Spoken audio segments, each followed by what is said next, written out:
Hey Rob, got another check from you, or a e-transfer, I guess. And I got one last month too, but then you had sent me an email saying something you're going to be making me videos soon, and so I kind of thought, well, I won't make you one of these videos. But I didn't get that video yet, and so I understand what you're saying, that you made a commitment to do the payment schedule. Which I think I'm going to get back to. I was talking to Jen about that. I think I'm going to start that up again in the fall. So thank you for being only the one person who's still doing that. So I appreciate that. But I just wanted to give you something, just because I'm $175 richer thanks to you, and I get what you're saying. And by the way, no charge for this. And if you want to cash in all these lessons that you're paying for, you certainly can. And also, as I said before in a previous one of these kinds of videos, you don't owe me anything. And if you don't want to take lessons, that's okay. This is not a marketing ploy to guilt you into taking lessons or something like that. I've actually started teaching piano lessons. I've been doing a lot of intense piano work over the last couple of years. And just recently studying online with a woman in Oregon who's fantastic, and so I'm kind of excited about that. So I expect actually to have a full studio in the fall. So I'm not actively trying to get every student. I think I'll probably end up with a waiting list because that's the world of piano, right? So anyways, it's a little weird and not easy for me to make videos like this. Just kind of talking up, kind of about myself, but maybe it's a good exercise for me. But I've been doing much the same kinds of stuff as I've been saying before. I've been thinking about making this video and kind of bringing you up to date to, as we often would, about what I'm practicing, what I'm thinking about. It was always nice to have you for lessons because there wasn't a lot of my students that could take that in and had any relevance to them, right? But most students, I have to say, here's the little thing that I think you should do, and that's it. They don't need a bigger context. But you had the capacity to have that conversation, so I always really appreciated that. I've been noticing that, I like to work with Pomodoros. I don't always work with Pomodoros, so I just my microphone's way here. I was just making videos for martial arts students. I had my microphone off in the middle of the room. So yeah, I used to work with Pomodoros, and my first Pomodoro on the trombone is all my technique stuff, and I rarely fill a Pomodoro with that. So I pick up the horn. This is the first time I played today. My first note today, and I go.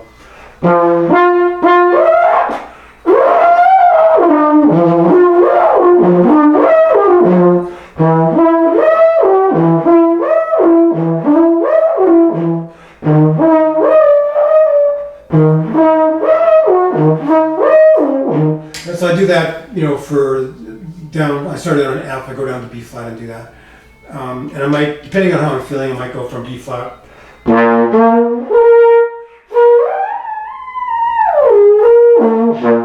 That kind of stuff. And I don't really care that much if those notes are coming out great. But typically they start to come out, actually, I start to get something. I don't know how useful those notes are for me. I don't know if I'll ever have even as strong a high range as you have, but I just find it really good for me if I get up there, do the best I can and develop that. And then sort of my more normal playing the rest of the day, I'm totally warmed up and I'm ready to go, and I can play all my tunes and have a really good time. And so that feels really good. I'm working through the,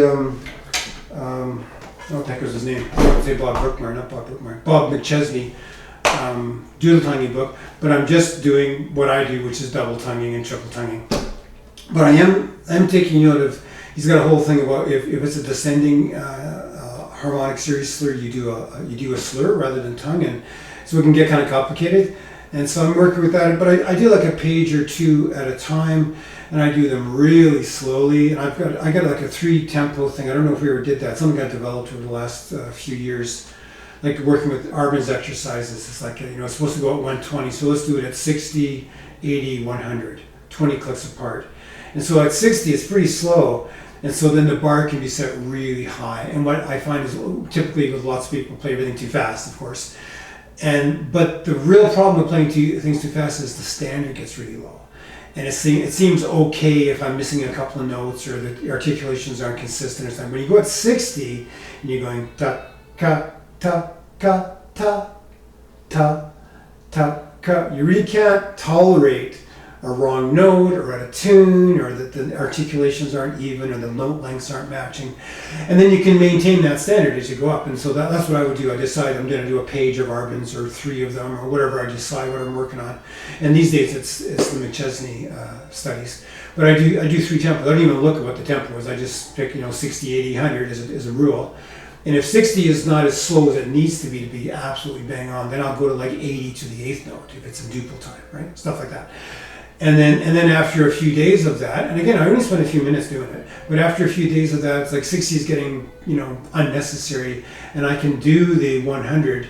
And so I try 120. Maybe it's not perfect, but it's doable, right? So then next day it's like 80, 100, 120, until I get towards my fast tempo. In some cases, I can get it up to the fast tempo that's the tempo marked. And there's also a point I feel of diminishing returns. So it's go, okay, well, I only got this up to 120. It's supposed to go to 160. That's as good as it's going to get for this round through. Time to move on to the next page or two. And I'm just working my way through the book that way. And it's feeling really good. I just feel like as Claude Gordon says, working the tongue is a big part of our sound production system. And even if your tongue isn't like fantastically fast, and I can't demonstrate to you unbelievably fast technique, my basic playing and my control of the instrument is way better. My ability to be expressive is better because I'm working on my tongue, And I am able to play faster. Things don't seem as fast to me anymore. It's like I don't feel any faster, but it feels like my metronome has slowed down. The world has slowed down around me, so my perception of speed has changed a lot. That takes, like I said, it never takes a full Pomodoro to get through that stuff. And I'm working on a friend of ours wrote a piece for Jennifer and I, and it involves some multiphonics. And they're difficult, like major sevenths and stuff. You got to kind of just pull out of thin air.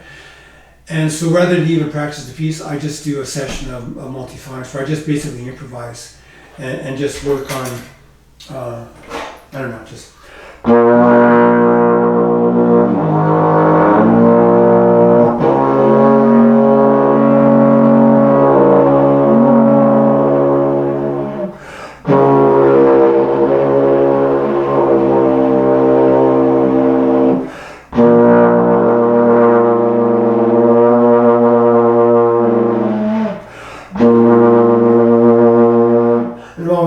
Get to a major seventh at some point.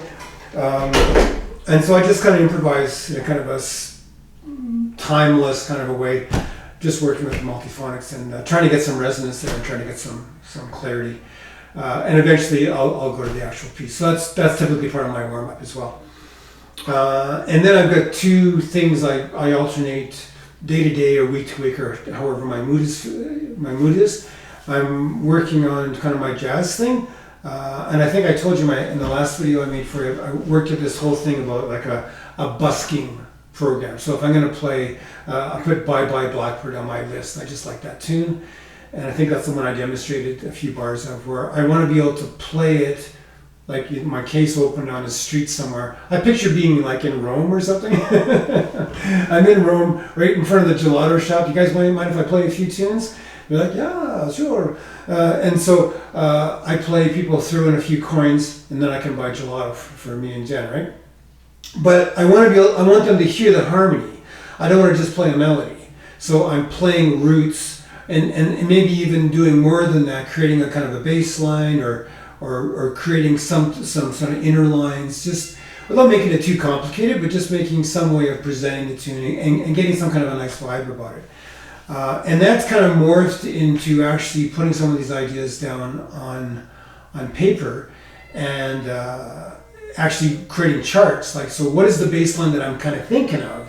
And so I've been using GarageBand, and I would actually record a bass line and then record the melody and do all that and create an intro and an outro, a coda, and then realizing, well, if I put the lyrics on here and I put in the chord changes and stuff, I actually have a lead sheet that I can hand out to somebody.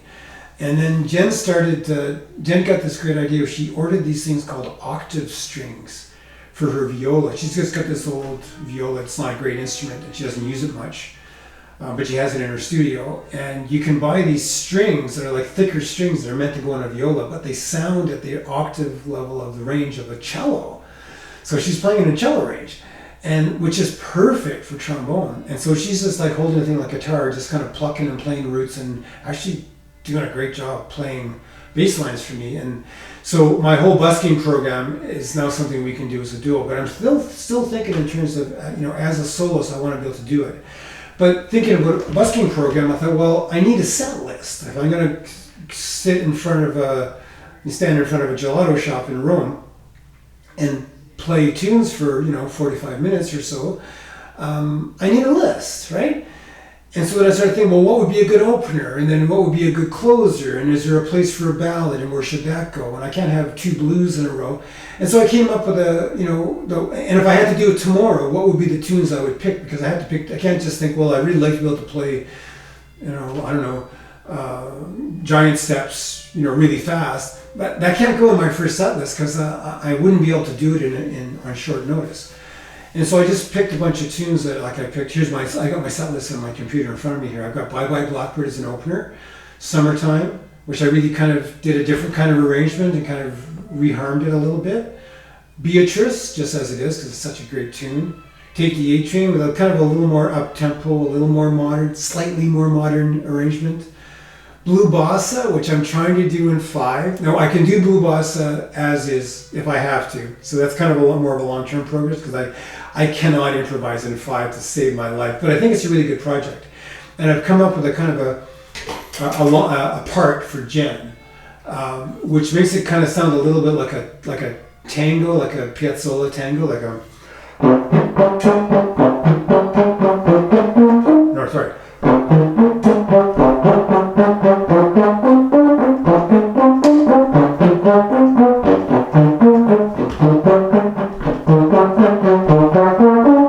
Etc. So I wrote all the chord changes with that kind of a 5.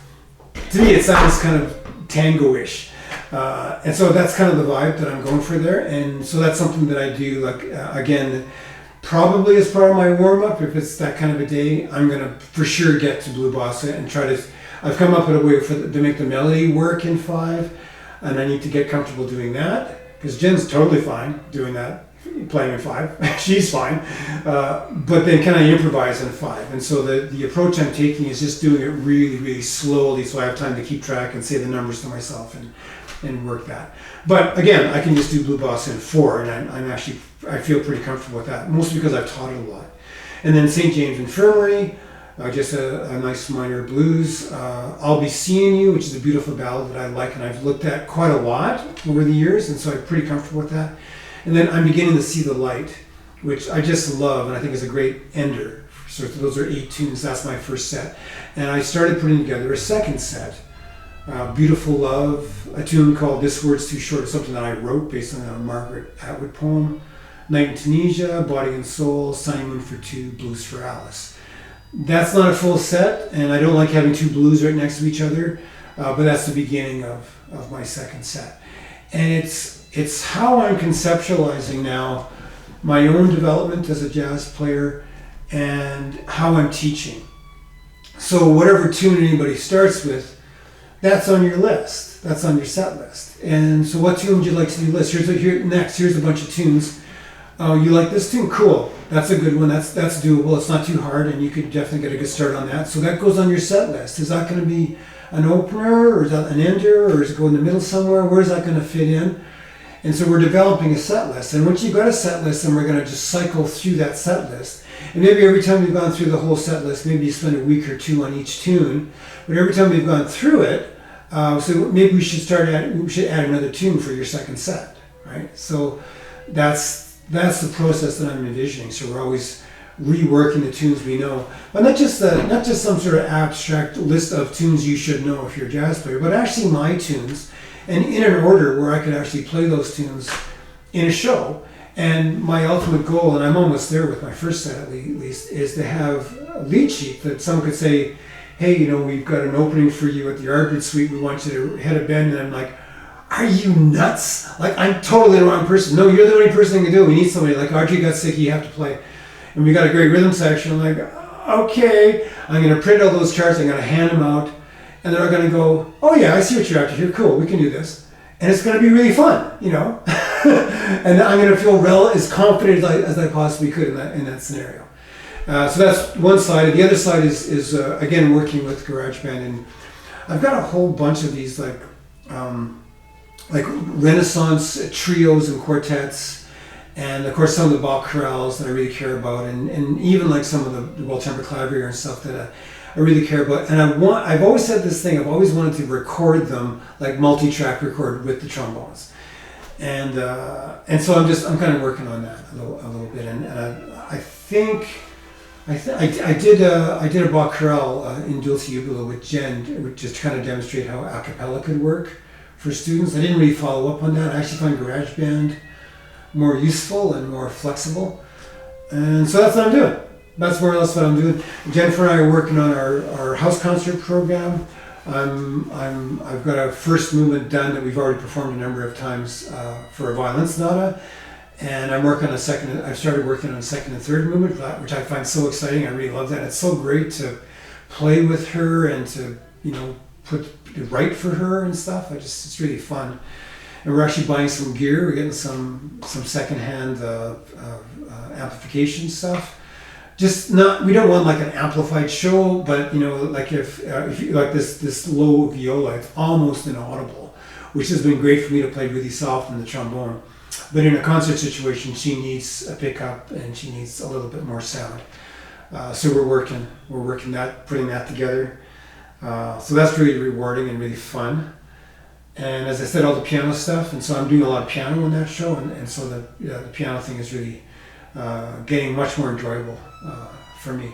So that's so it's like as if I was having a lesson with you, that would be my lesson for the week, and I'm looking forward to your feedback. So hopefully some of that's of interest or use to you, or hopefully stimulating or interesting. I don't know what. And I would love to get another video from you, but as I said, you don't owe me anything, and I don't want you to feel guilty. I don't want to feel guilty just because I received this money, which really makes a difference for me to get that $175. It means a lot to me because we have 0 gigs right now, I've got a few students, but I don't have a full studio, and I didn't have a full studio before the pandemic, and now of course I have just the people that are willing to work this way. Which I really value. It's actually working, I gotta say, a lot better than in-person lessons for a lot of reasons. But I don't have a full studio. Come the fall, I hope to, with a few piano students. I've got some friends that teach piano that are passing students on to me and stuff, and so I hope to have a more full studio. Although I don't want a 40-hour work week. I'm looking, if I get 20 or even 15. That's plenty for me. It's only so much that I can do, because I really value and I really kind of need to do the creative work that I've described to you. I need to be doing that work, or I'm just not a happy camper, right? So anyhow, I hope you're doing well. I really wish the best for you. I hope your music is doing well. You're such a good player. Really value the collaborating that we've done, the work that I've tried to help you with your development, and you have developed either because of or in spite of me. You've done really beautifully. I love your playing, and I love how much has changed. Even in the last little while we worked together, there was really quite an impressive change and improvement in your music making. So I hope that's still going on, and I wish you the best. Talk to you soon.